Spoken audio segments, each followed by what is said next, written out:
Monstrueusement humain, le podcast qui risque de te donner le goût de toi. Sois la bienvenue, créature au grand cœur. Approche-la. Sache qu'ici, tu vas peut-être te réconcilier avec qui tu es vraiment. Oui, en fait, si tu pouvais laisser là parler maintenant tout haut tes petites voix intérieures, tes ressentis, tes visions, que parfois tu kifferais de prendre, mais qu'en fait tu tais, tu juges et puis parfois tu sabotes. Parce qu'a priori, ça n'a pas l'air de rejoindre le plus grand nombre. Alors moi, j'ai un rêve, c'est celui de participer à l'effondrement du mur de la norme. C'est un peu mon mur de Berlin à moi. Alors je dis stop, stop à cette recherche constante de l'approbation du monde pour valider notre existence. Stop à cette normopathie assassine.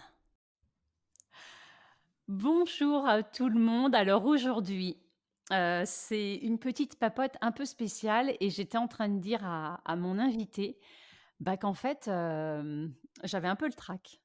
Et alors elle me disait: «Beh, pourquoi?» Eh bien parce qu'en fait, je pense que je suis, assez émue, de la démarche, de cette jeune fille qui s'appelle Olivia. Alors on va souhaiter, bien la bienvenue dans Monstrueusement humain à Olivia. Enchantée. Enchantée. Alors pour le coup, j'ai donné ton prénom, mais voilà, si tu as envie, de te présenter, de la manière dont tu souhaites, vas-y et puis moi je déroulerai les autres questions après. Bonjour, je m'appelle Olivia et je suis en troisième dans un collège de Paris. OK, et est-ce que tu peux nous préciser, ton âge? Parce que c'est vrai que la classe, on ne sait pas forcément, à quel âge ça correspond. J'ai 14 ans. Tu as 14 ans.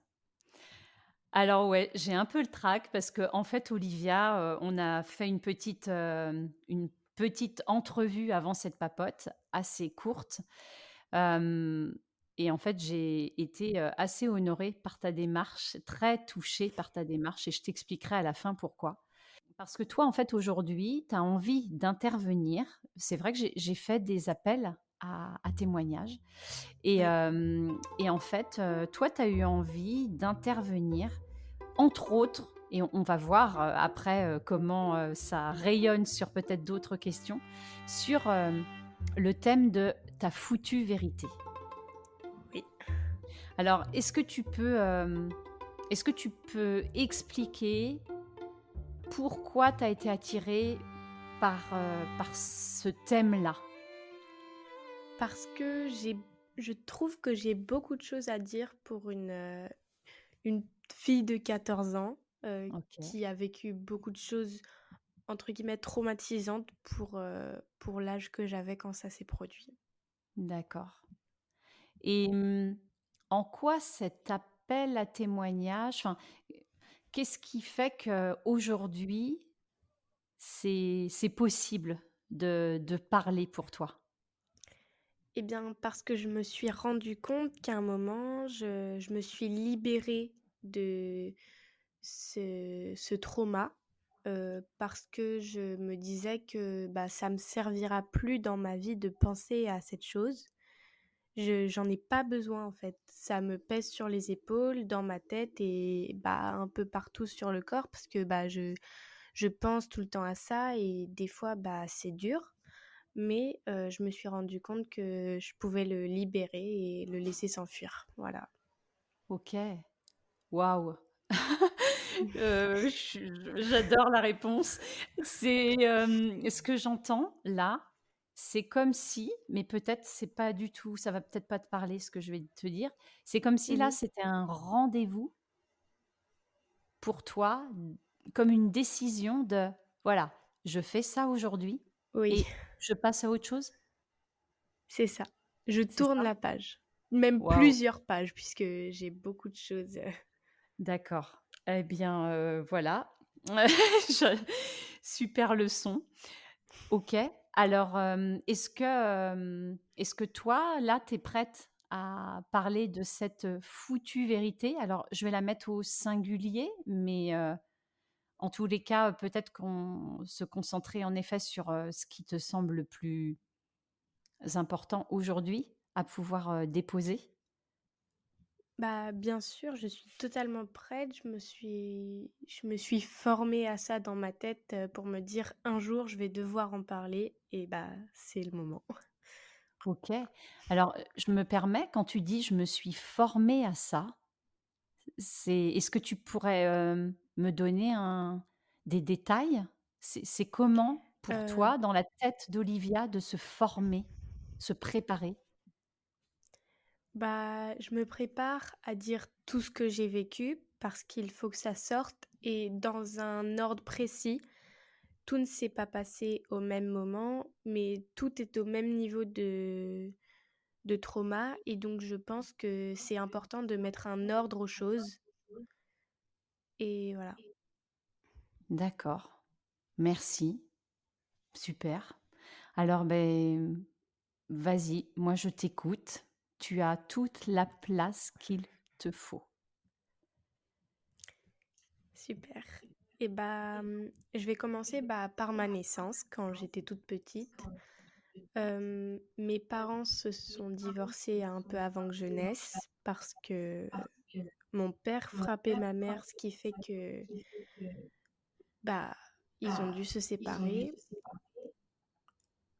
Ensuite, à mes 6 mois, mon père m'a kidnappée, de ma mère puisque ce n'est pas lui qui avait la garde, donc techniquement il m'a kidnappée, pendant 2, 3, 4 mois. Ce qui fait que ma mère a dû vivre à la rue pour essayer de me retrouver parce que, bah, elle ne savait évidemment pas où j'étais D'accord.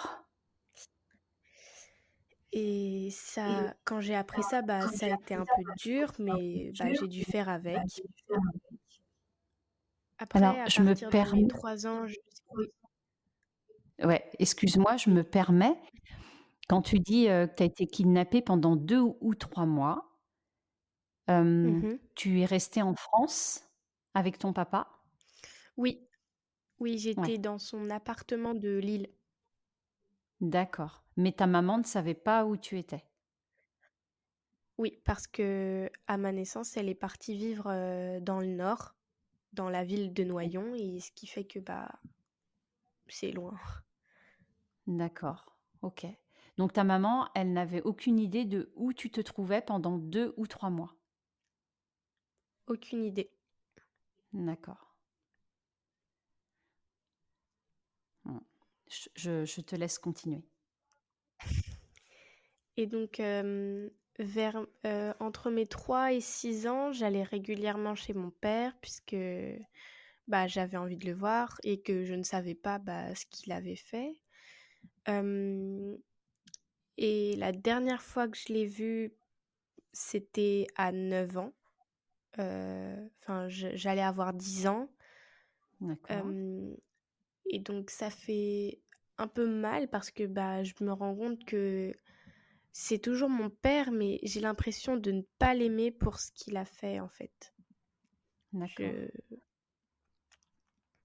Je J'ai Mais pas trouvé ça adapté pour un père de prendre sa fille, comme ça et de l'emmener quelque part où sa mère, n'en sait rien, en fait et enfin, c'est dur à porter sur les épaules. mmh et en fait, donc ton papa, tu l'as vu jusqu'à tes 10 ans à peu près, c'est ça? Ouais, mes 10 ans, j'allais entrer en sixième ou CM2 D'accord. Mais et alors depuis, je ne l'ai plus revu, depuis. d'accord, tu le revois plus du tout là? Non, parce OK, que, bah, il ne veut pas, en fait. Il veut pas me voir, il veut jamais payer les billets de train, ouais, jamais d'accord m'écrire, pas de joyeux anniversaire ou quoi que ce soit. et quand tu as été enlevée pendant 2 3 mois, qu'est-ce qui s'est passé après pour que tu puisses, heu, enfin, en tout cas, que ta maman te retrouve et que tu puisses continuer à voir ton papa et ta maman? Et bah, elle pensait quand même que j'avais le droit de de regarder enfin de voir mon père comme Ouais, quelqu'un qui était mon père et de l'aimer, de le voir, de rencontrer sa nouvelle femme, ses enfants, parce que Mmh. du coup, il s'est remarié après le divorce. Et, et maintenant, pour moi, c'est pas que je n'ai plus le droit, c'est que je n'ai plus envie du tout. D'accord. Et toi, quand tu as appris ce geste de ton papa, hem, qu'est-ce qui s'est passé en toi? C'était quoi tes idées ou tes Et pensées? c'était un peu comme un choc parce que je pouvais pas savoir. Enfin, j'étais trop petite pour savoir ce qu'il fait Mmh. et ça m'a paru horrible de faire ça à un enfant à peine âgé de 6 mois qui est emmené par, quelqu'un qu'il connaît pas vraiment encore parce que, c'est mon père, mais j'ai que 6 mois donc je vais où il m'emmène et Mmh. donc c'était assez dur de savoir ça. Puis, Et voilà, comme un choc. ouais, et en fait, tu l'as su à quel âge qui avait eu Je l'ai cet événement? je l'ai su vers mes 11 ans peut-être. D'accord. C'est-à-dire que 10 ou 11 ans, ouais. jusqu'à tes 10 ou 11 ans, tu n'étais pas au courant de ça? Oui, j'avais appris à 8 ans qu'il maltraitait ma mère, mais j'imaginais pas qu'il est à ce point déteint sur, son propre enfant, en fait. Mmh.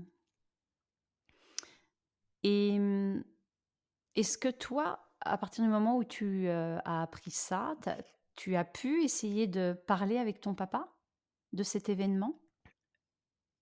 Non, j'étais Non. en colère contre lui et je pouvais Ouais, pas laisser passer ça. C'est quand même un acte horrible ouais, et je pense que c'est bien de le mettre sur le tapis que, voilà, ce n'est pas humain de faire ça. ce n'est pas humain. C'est monstrueux pour le coup. D'accord. C'est, pour le moment, tu n'arrives pas à trouver, comment je vais dire ça? Tu n'arrives pas à trouver une éventuelle raison, même si ça peut être, très compliqué à imaginer, ou le fait qu'il ait pu passer à l'acte comme ça. Qu'est-ce qui, d'après toi, pourrait Pour moi, il pousser y a un pas de papa? raison. OK, Pour moi, il y a aucune raison de faire ça à part d'être psychopathe, au point de d'enlever son enfant, ouais, je trouve ça impensable, inimaginable de faire, ce genre de choses OK. et c'est Et pour ça qu'une partie en moi le déteste. une partie en toi Déteste. qui le déteste, ouais, je comprends. Je comprends très bien ça. Hem, qu'est-ce que quand tu as appris ce qui s'était passé, parce que c'est pas rien et c'est, j'ai envie de dire, pour le coup, hors norme, cet événement, ça n'arrive pas à tout le monde. Hem, est-ce que toi, tu crois que par rapport à ça, ça a eu de l'impact sur ta vie? Est-ce qu'il y a des choses par moment dans tes réactions, hem, émotionnelles, ou dans ta façon d'avancer dans la vie? Est-ce que tu crois que, toi, tu te rends compte que ça a pu avoir un impact? Alors là, je vais parler plutôt sur le pan, je vais faire exprès de dire négatif. Est-ce que toi, tu as l'impression que par moment, ça te pollue, ça te parasite, cet événement? J'ai pas trouvé parce que j'ai appris ça très tôt et c'était dur pour moi de réagir à ça. Mais non. Mais quand je me suis vraiment rendu compte que en fait, il l'a vraiment fait et je sais pas, j'ai explosé à l'intérieur de moi et j'ai pleuré toute la nuit. J'ai pas vraiment réussi à dormir et ça me fait très mal au cœur. Ouais, je comprends. Quand tu dis que tu as explosé à l'intérieur de toi, cette explosion, ça serait quoi? Tu pourrais la comparer, ça serait quoi l'image de cette explosion? c'est une explosion de colère, de Ouais, tristesse qui ressemblerait à l'explosion d'un volcan d'accord. pour moi, avec une énorme nuée ardente qui descend tout le long de mon corps et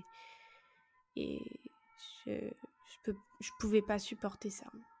Mmh. Et donc là, aujourd'hui, tu as dit alors j'ai cru entendre, mais peut-être je n'ai pas bien entendu. Je crois que tu as dit que donc toi, aujourd'hui, il y a quelque chose de l'ordre de «je le déteste» Oui, et en même temps que lui ne tient pas à te voir? oui et je pense qu'il ne veut pas me voir parce je crois que c'est parce que il sait que je sais ce qu'il a fait OK, c'est là où, je et voulais en venir. c'est D'accord. le sens de: «Ah, elle le sait, c'est la honte de l'apprendre» Ouais, et donc elle va me le mettre, en sujet de conversation et je pourrai plus en sortir. ouais. Quelque part, il pour toi, il n'assume pas, de pouvoir, te se confronter à toi, de te regarder. Il n'assume pas ce C'est qu'il a ça, fait et de t'avoir en face. c'est OK. ça. Et toi, tu crois qu'un jour, tu auras besoin de lui parler à ce papa ou à cet homme, selon, la position que tu prendras? C'est-à-dire, en effet, en tant que fille, se dire, «Et ben, voilà, j'ai besoin de te dire ça papa», ou en tant que, peut-être plus tard femme, de dire à cet homme qui est ton père: «Heu, voilà ce que je pense». Est-ce que toi, tu imagines qu'à un moment, il se passe ça dans ta vie? Hem, je sais pas encore parce que j'ai beau l'avoir appris, il y a 4 ans, ça me touche encore parce que, bah, c'est un sujet que peu de personnes, vivent, mais il y en a quand même et Mmh, c'est chamboulant pendant toute une vie, on peut dire. ouais. Mais toi, tu as quand même dit, et c'est là où je trouve que c'est chouette, et il y a cette détermination, en tout cas que j'ai commencé à sentir dans notre première entrevue, où, toi, là, tu dis aujourd'hui: «Je décide, en fait, d'en parler Oui, parce que oui, je vais tourner une page et je passe à autre chose». Tu oui vois? et C'est puis c'est bien que certaines personnes se reconnaissent dans le sujet et que ça y est, une personne en a parlé, on peut en parler librement, je vais enfin pouvoir exprimer ce que j'ai sur le cœur. ouais. C'est ça ton au-delà de toi, le besoin de tourner une page, de dire: «Voilà, maintenant j'ai déposé ça. Je crée ma vie, je passe à autre chose».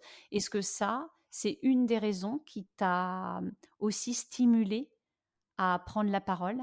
Le fait de, quelque part, parler de quelque chose tout compte fait, on n'entend pas parler enfin, en tout cas, à moi, à ma connaissance, je n'entends pas d'enfants ou de jeunes parler de ce genre d'événement, et donc toi, là, tu oses pour toi. Est-ce qu'il y a cette idée de, peut-être en parler pour ceux qui ont vécu, ou pour, prévenir le monde? Enfin, je sais pas. Oui, un peu pour que des gens se reconnaissent et comme je l'ai dit avant, qu'ils le disent enfin, s'ils ont vécu ce genre de choses parce que c'est pas, l'enlèvement sur les enfants, c'est pas un sujet, bah, que moi personnellement je vois tous les jours, mais et que des Ouais. gens aussi jeunes puissent s'en rendre compte et peut-être que ça peut aussi toucher les plus vieux et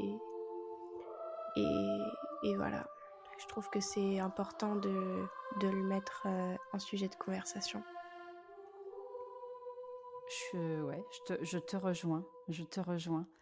Hem Est-ce que, je me souviens dans notre petite entrevue, tu as parlé de vie banale ou vie originale, et j'avais envie de revenir là-dessus parce que, moi, quand j'entends ce que tu as vécu, ça me ramène à, tu vois, toutes ces démarches autour de la psychogénéalogie ou les constellations, tu vois? Cette, possibilité d'aller, soigner des endroits de nos histoires familiales, parce qu'en fait, on a tous, de façon plus ou moins proche, dans nos arbres généalogiques des traumatismes qui peuvent être beaucoup plus éloignés que ce que toi tu as vécu, hein. Quand je dis éloigné, ça veut dire, dans l'histoire, en date. Mais, Mmh. hem, en quoi ça fait que comment je vais dire ça? Je suis pas assez claire. Est-ce que toi tu crois que ça fait de toi que tu n'as pas une vie banale aujourd'hui? Et bah, aujourd'hui, j'ai une vie à moitié banale et à moitié extraordinairement, traumatisante. Parce Ouais. que, bah, d'un côté, de l'extérieur, je vis, j'ai une nouvelle famille, j'ai une école incroyable et voilà. Mais, d'un côté, je me souviens du passé et ça me touche tout autant parce que, bah, il y a beaucoup de gens qui le mettent, en article ou qui en parlent, mais si peu que si moi je m'en rends compte, c'est que je sais que j'ai été touchée donc ça m'y fait penser un peu tous les jours et c'est pas très facile de vivre, avec la pensée que l'homme qui est mon père, enfin, l'imagination est incroyable, en fait. C'est pas possible d'imaginer quelque chose d'aussi, monstrueux. Je je trouve Mmh. que le terme est très associé, à ce qu'il a fait. Monstrueux. Ouais, C'est j'entends. c'est monstrueux de je le répète beaucoup, mais vraiment c'est horrible de prendre un enfant de moins d'1 an, d'une demi-année, même pas, de le prendre et de l'enlever, en fait. Ouais. Impensable. Impensable et monstrueux et horrible. Mmh. Mmh. Ouais je comprends pourquoi aujourd'hui c'est important que tu le dises, dans un micro, et que, en fait, moi, ce que je me pose comme question, c'est dans ta tête, tu as vécu ça, tu as avancé, tu as l'âge que tu as aujourd'hui. Est-ce que, est-ce que à certains moments de ta vie, hem, tu as eu envie de le dire comme pour, justifier ou expliquer que, bah, oui, mais toi, tu as vécu ça? Ou alors, au contraire, tu t'es toujours dit jusque-là: «Non, moi j'ai envie, d'être normale et je ne veux surtout pas que ça se sache». Je pense à l'école, aux profs, enfin, tu vois, des endroits, je sais pas si tu fais du sport, enfin, tu vois, des Oui, endroits où des tu des vis, endroits, oui, de tous les jours. ouais, Hem, j'ai pas très, très envie que ça se sache, si ce n'est qu'à une psychologue, ou quelqu'un de ma famille, mais j'ai pas trop envie que ça se sache dans mon entourage comme les professeurs, les CPE, les élèves, tout ça, parce que, ouais, je ne veux pas que les gens me disent, aient de la pitié pour moi parce que, ouais, je bah, c'est du comprends. passé, mais en même temps, c'est encore actuel dans ma tête. Ou alors, qu'on me dise, «Ah, t'as vécu ça, t'es traumatisé, tu es bizarre, va voir une psychologue». C'est ça que j'ai pas OK. envie qu'on me dise et que voilà. Quelque part que tu n'aies pas de, je sais pas si tu vas comprendre le sens, mais, de traitement de faveur. C'est-à-dire, voilà, on va C'est ça. s'adapter ou on va faire différemment pour Olivia parce qu'elle a vécu ça. Ouais, voilà. Ouais, J'ai pas longtemps j'avais envie d'être, unique, fille unique mais maintenant, non, non, j'ai envie d'être comme tout le monde, de me fondre dans la masse, mais de pas être dans la case des gens banaux, enfin banals, je sais pas si ça se dit, ouais. Non, non, mais oui, mais oui, on t'a bien compris. d'être dans la case des gens, hem, originaux, avec un OK. passé «trouble» entre guillemets, mais un présent stable, même si, bah, des fois je recense les pensées du fait que, bah, il ait fait ça. Mmh. Et justement, par rapport à cet événement qui n'est pas banal, est-ce que Mmh mh. toi, tu crois aujourd'hui, et là, j'ai envie de te dire, avec, tout ce que tu es aujourd'hui comme, jeune fille, est-ce que tu crois que parce que tu as vécu ça, eh bien, il y a quelque chose, un endroit dans comment tu vois le monde, par rapport à ce que tu souhaites dans ta vie? Est-ce que tu crois que ça t'apporte quelque chose, j'ai envie de dire, en plus d'avoir vécu ce traumatisme? Je crois que ça m'apporte, rien du tout et je ça va en fait, comme je l'ai dit dès le début, ça ne va pas me servir, en fait. C'est pour ça que, maintenant je le dis, comme ça je le libère, ça sort et j'ai pas à me le traîner comme quelque Mmh. chose de super lourd et puis Ouais, je serai là, comme une fille normale, en fait. ouais. En fait, là où je voulais en venir, c'était pas dans est-ce que ça va te s alors, est-ce que le trauma va te servir? Mais est-ce que ça te, comment je vais te dire ça? Moi, quand j'ai fait l'entrevue avec toi, j'ai senti il y a comme une détermination. Tu vois? Quelque chose qui, est-ce que cette détermination, parce qu'on le sent, on entend la clarté, dans tes explications, et moi j'ai entendu des choses dans notre première entrevue, dans ta vision, pour toi de ta vie. Est-ce que tu crois que ces événements, alors pas l'événement lui-même, mais tout le chamboulement que ça a pu apporter, est-ce que quelque part, ça t'a amené, une façon, ouais, plus déterminée, plus claire, de penser à ce qui est bon pour toi?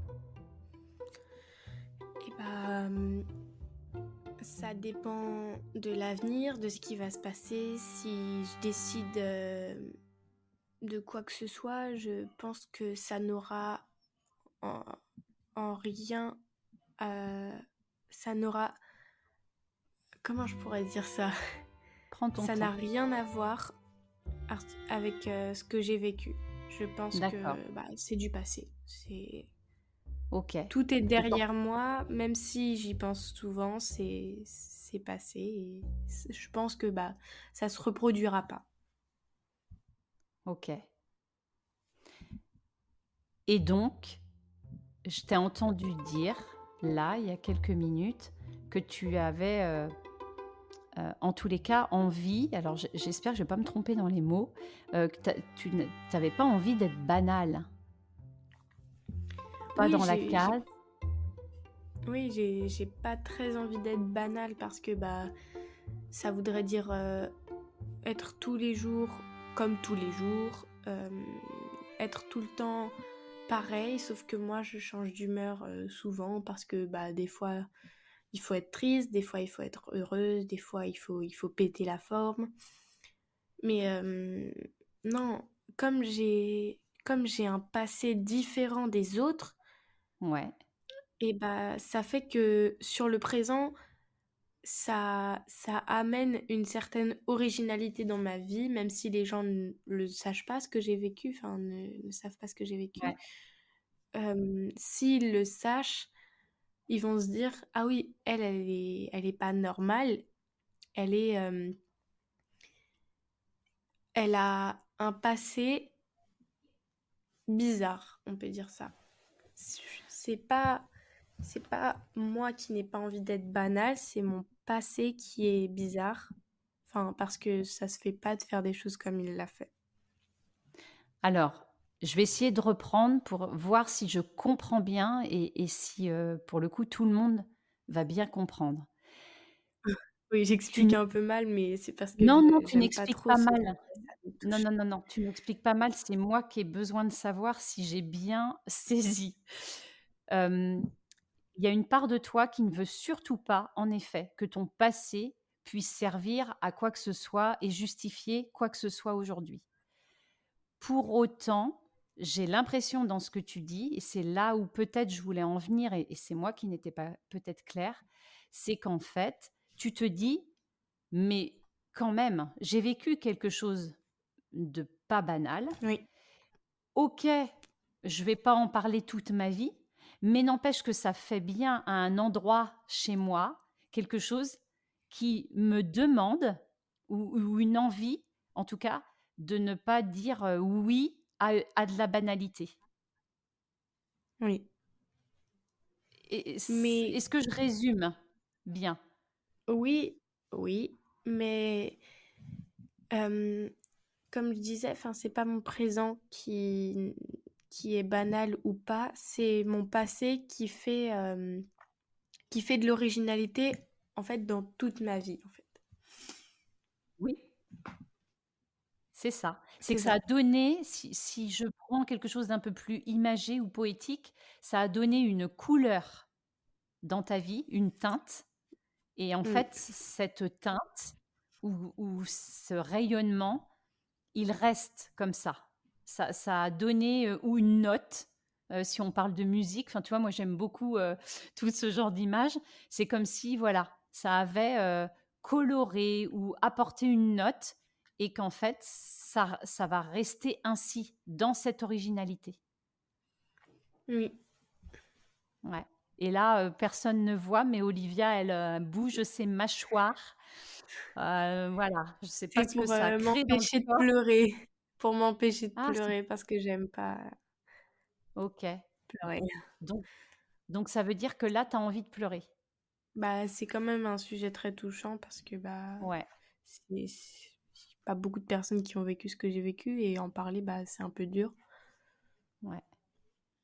Mais alors moi, j'ai envie de te dire qu'il y a pas de souci si, s'il y a quelques larmes et c'est OK aussi si tu veux passer, à faire un bond, des larmes vers, la réjouissance. Mais c'est en fait, je crois que tout le monde, en t'écoutant, va se rendre compte, hem, du côté pas banal et de la sacrée nénette que tu es. Je pense que c'est ça surtout, tu vois? Ça va un petit peu tous, tu vois, en tant qu'adulte, Bah, je vais ça va les utiliser un toucher sur, oui, ça va les toucher sur, le fait que, ah oui, elle a 14 ans et elle a déjà un passé assez chargé quand même. ouais et moi j'irais plus loin que ça, tu vois? Justement, pour pas rester sur ton passé. Moi, j'ai envie de te dire que, ouais, tu as un sacré passé, mais c'est surtout quelle, quelle clarté, quelle vision, quelle, façon de t'exprimer, forte tu as pour l'âge que tu as, tu vois? Moi, je me sens presque, toute petite, en fait, à pouvoir, interviewer comme ça une jeune, avec, autant de clarté, en fait, tu vois? Donc Bah, c'est vrai heu, que j'explique, un peu mal parce que je tremble et c'est pas un sujet dont j'ai l'habitude de parler, mais ça va un peu mieux. ah non, puis non, vraiment tu ne parles pas mal, Olivia, il y a aucun souci, c'est très clair. Merci vraiment, vraiment merci pour ton courage. Hem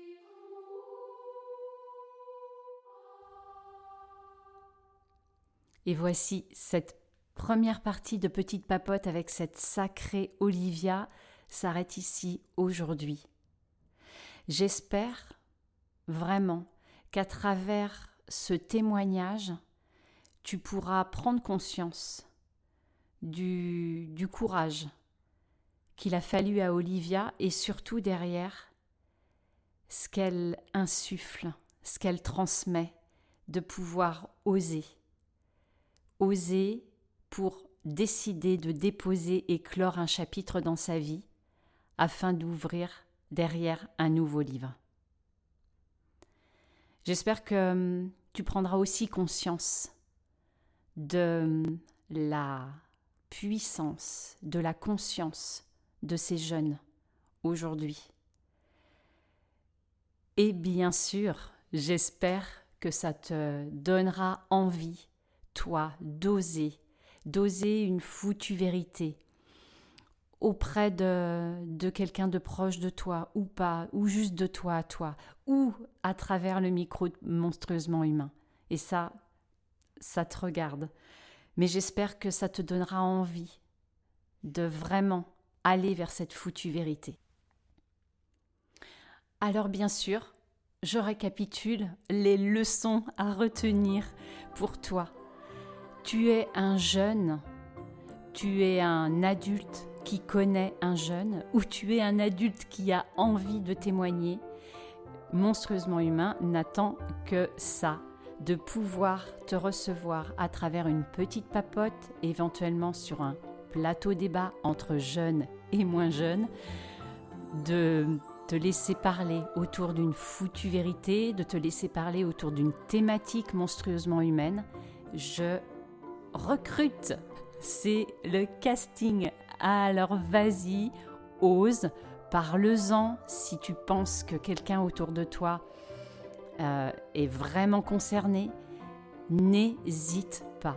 Tu trouveras tous les liens en dessous de l'épisode. Et puis, normalement, à la suite, dans les liens, la chaîne YouTube où je vais mettre, tu retrouveras tous mes épisodes passés, mais où je vais commencer à mettre les vidéos des petites papotes. Sur ce, je te dis à bientôt.